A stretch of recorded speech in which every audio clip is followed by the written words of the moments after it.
Hello friends, welcome to my YouTube channel my own study hub Amit. Friends, आपको मिल रहा है यहाँ पर रीजनिंग का कंप्लीट सॉल्यूशन। तो मेरे साथ बने रहने के लिए करना होगा, मेरे चैनल को सब्सक्राइब, दबाना होगा बेल आइकन को, ताकि आपको रेगुलर अप टू डेट्स मिलती रहे।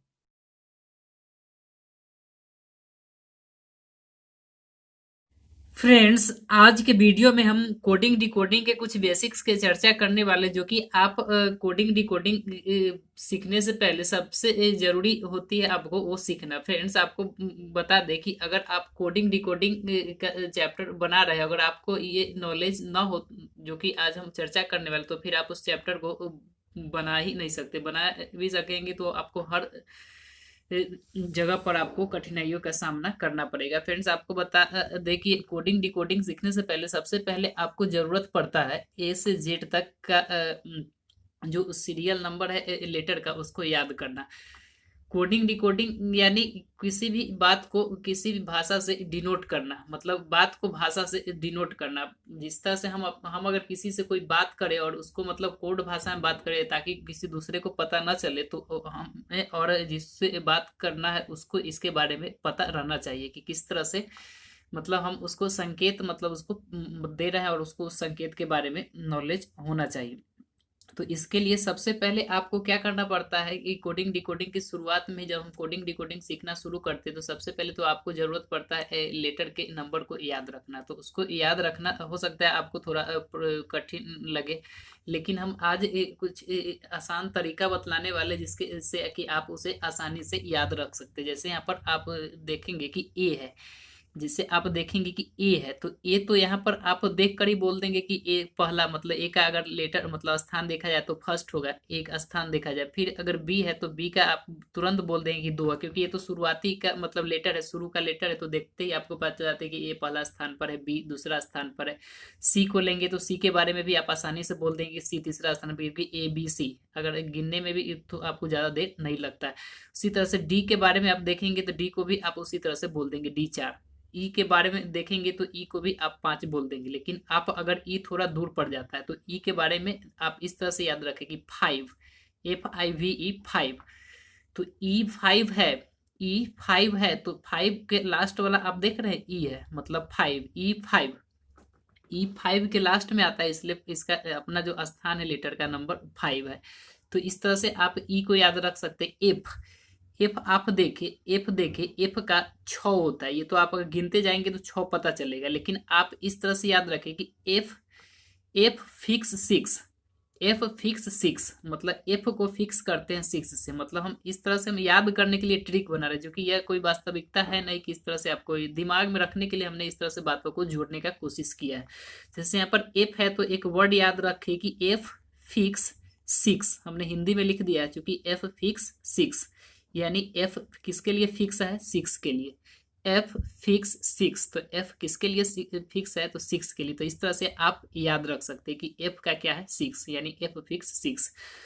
अब एफ आपको याद है तो सेवन तो आसानी, एफ जी आपको आसानी से याद हो जाएगा, जी आपको आसानी से याद हो जाएगा, क्योंकि हमने यहाँ पर स्मॉल और कैपिटल लेटर को एक साथ ले लिया, उससे कोई फर्क नहीं पड़ता, आपको यहाँ पर नंबर से मतलब है। तो जी सेवन होगा। जी के लिए आप नहीं भी याद रखेंगे या फिर आपको बतलाया तो याद रखने का, जी सिनेमा। आप टीवी चैनल का नाम सुने होंगे, जी सिनेमा, जी सिनेमा, जी सिनेमा, CINEMA होता है, हमने हिंदी में लिखा।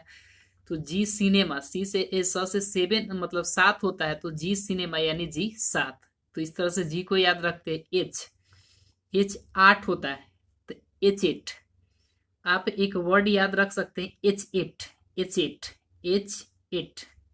एट मीन्स आठ होता है, तो इस तरह से इस वर्ड को एक साथ मिलाएंगे तो H eight, H eight means H आठ, एच एट, एच आठ। उसके बाद आई, आई नौ होता है, आई नौ होता है। तो फ्रेंड्स, आपको बता दें, एक सेंटेंस हम लोग बार बार यूज करते हैं कि I know, I know, I know, मैं जानता हूं। आई नो, चूंकि यह इंग्लिश वर्ड है, लेकिन हिंदी में इसको लिखेंगे तो इस तरह से लिखेंगे कि आई नो, आई नो, यानी आप सीधे जान ले कि आई का जो स्थान है वह क्या है, नौ है। आई का स्थान है आई नो, यानी आई का स्थान जो है वह नौ है। तो इस तरह से हम आई को याद रख सकते हैं। फिर आगे जे है, फिर आगे जे है, तो जे टेन होता है, जे टेन होता है।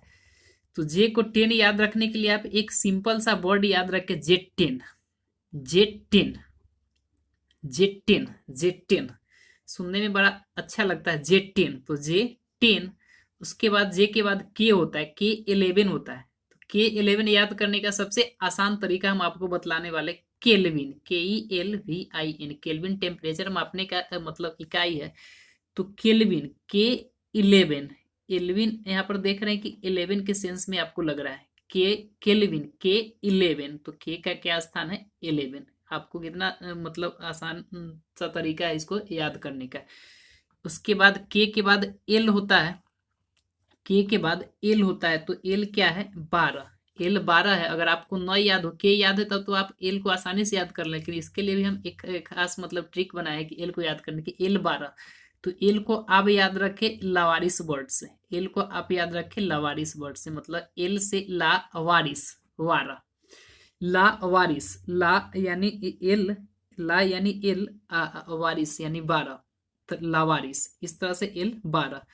उसके बाद एल 12 है, तो एम तो आप आसानी से याद रख लेंगे 13, एन आप आसानी से याद रख लेंगे 14। फ्रेंड्स, आपको जब बीच वाला वर्ड सबका याद रहता है तो आप आगे पीछे के वर्ड को आसानी से याद रख पाते हैं। एल 12 है, इधर का ऊपर नीचे पे होता है, एम और 13, एन आसानी से याद रख सकते हैं। फिर आप ओ को देखेंगे तो ओ 15 है, ओ को देखेंगे तो ओ 15 है। हम इंग्लिश में एक सेंटेंस का प्रयोग करते हैं, ओ पापा, ओ पापा, ओ पापा।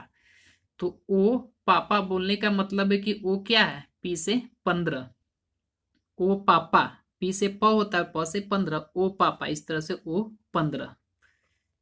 ओ के बाद पी होता है, पी आपको पता है कि ओ 15 है तो पी 16 होगा, लेकिन इसको याद कैसे रखेंगे, ओ का तो आप आसानी से याद कर ही लेंगे कि ओ पापा, तो इस तरह से भी याद रख सकते हैं कि ओ के बाद पी 15 है, मतलब 16 है, तो ओ के बाद पी है तो ओ 15 है तो पी 16 हो जाए, लेकिन पी 16, पी 16 याद रखने के लिए आप एक वर्ड याद रखें, पैसा।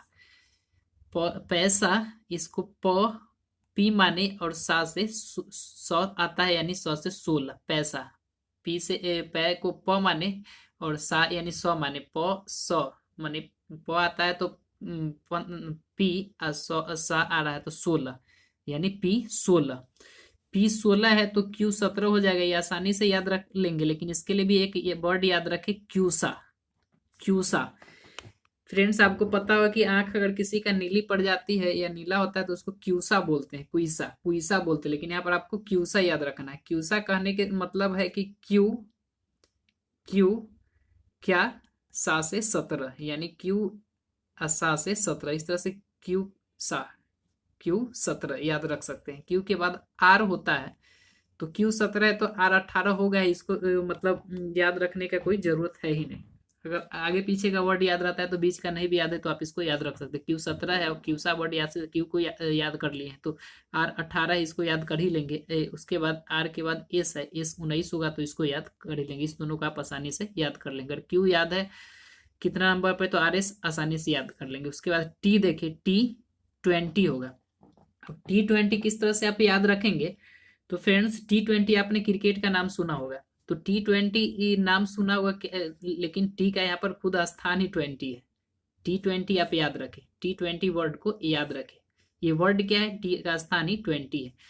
टी के बाद यू होता है, तो यू 21 हो जाएगा। इसको याद रखने का जरूरत नहीं है, क्योंकि एक वर्ड को याद रखते हैं तो दूसरा याद हो ही जाता है। तो T20 है, T20 से इसको याद रख रहे हैं, या T20 बोले या T20 बोले, बात बराबर ही। और आपने क्रिकेट में T20 का नाम बहुत अच्छा तरह से सुना होगा।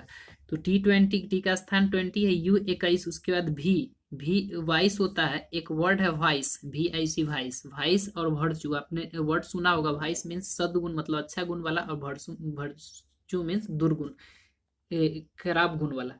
तो वी वाइस सुनने में अच्छा लगता है, वी वाइस, वाइस या वाइस, यानी वी का स्थान वाइस है। वी वाइस या वाइस, वी वाइस, आप देख रहे हैं किस तरह से सुनने में लगता है, वी वाइस यानी वी वाइस है। वी के बाद डब्लू है, तो वी 22 है तो डब्लू 23 होगा ही। उसके बाद एक्स है तो एक्स 24 होगा ही, वाई है तो वाई 25 होगा ही, और जेड है तो जेड 26 होगा ही। क्योंकि यह लास्ट वाला है तो लास्ट वाला आपको याद रहता ही है।